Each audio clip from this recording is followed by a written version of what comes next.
Hey everybody, Nick Espinoza, your chief security fanatic here, and today we got to talk about water and wastewater infrastructure in the United States because it's seriously at risk due to cyber attacks. Now, before we dive into the recent news of the last couple of days, if you recall, in February of 2021, a water plant in Oldsmar, Florida, roughly population of 15,000 back in 2021, was essentially hacked into, and somebody started introducing high quantities of lye into the water supply. Lye is a poison. They use it for disinfectant.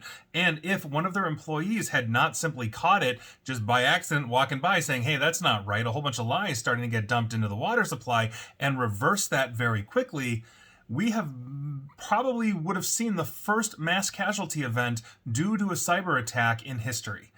This is what we're talking about here, and we have very serious problems with water and wastewater. And if you didn't know, we have over 50,000 districts of water and wastewater because both of them are equally important.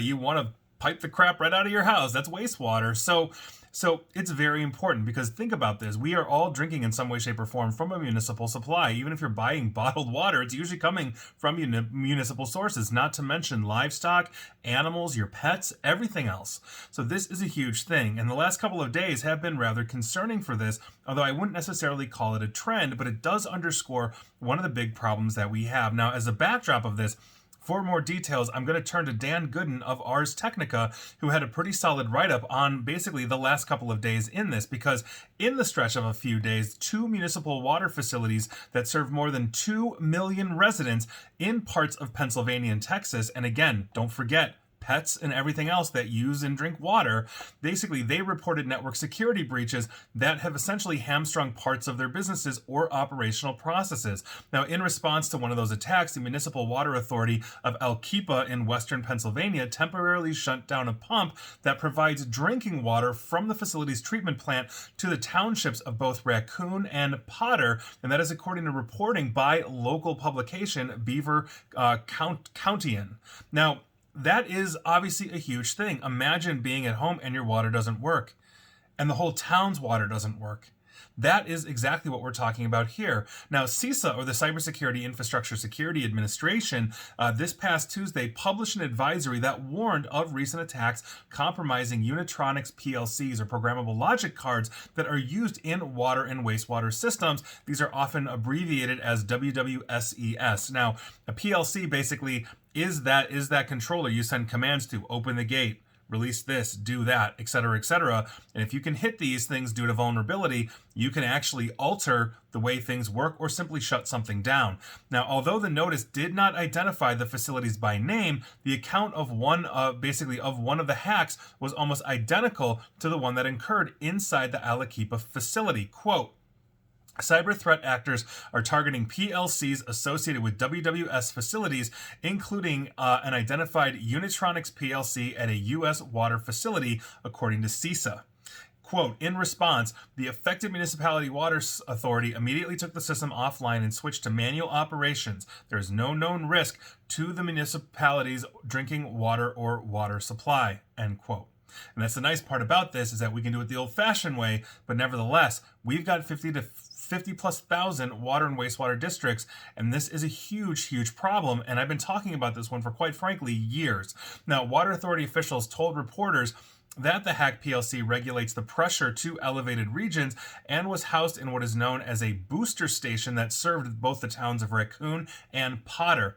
Now, as soon as the PLC was hit, the booster station sent an alarm to operators, who then took the system offline and took manual control. They said there was never a threat to the availability of water to the 6,600 plus customers that facility serves. Now, a second hack hitting the Northern Texas Municipal Water District came to light on Monday after a ransomware group known as Daxon basically added that district to their leaked site. Now, the Post said that they had stolen sensitive data containing over almost 34,000 files. A text file that accompanied the post showed what appeared to be an extensive file directory tree for basically the network belonging to that water district in Northern Texas. Now, while the network intrusion did not come to light until this past Monday, the water district in Texas notified residents of a phone outage on November 12th. The official didn't say when the breach occurred. The North Texas Municipal Water District serves 2.2 million people across 2,200 square miles, not to mention all the cattle and everything else. And so this is what we're talking about. We have an Inspector General's report coming off the heels of the Oldmar, Florida, where they did an actual audit that basically was started around, I think, the beginning of the Biden administration. It basically said something like 60 to 80% of these are inadequately defended. Almost none of them have plans or contingencies outside of, well, we'll just do it the old-fashioned manual way. These are problems that we have to have. How many times is the manual way tested? What happens if the valves are rusted? These are things that we have to understand, that as we are spending on infrastructure in the United States, and we should be spending on infrastructure because it helps sustain business and municipality services and everything else, this is one of those things that is beyond important. And so take it for what it's worth, but if you live in a town, you've got a water district here in the United States, and if that water district is insecure and is shut off for some way, shape, or form, what's going to happen?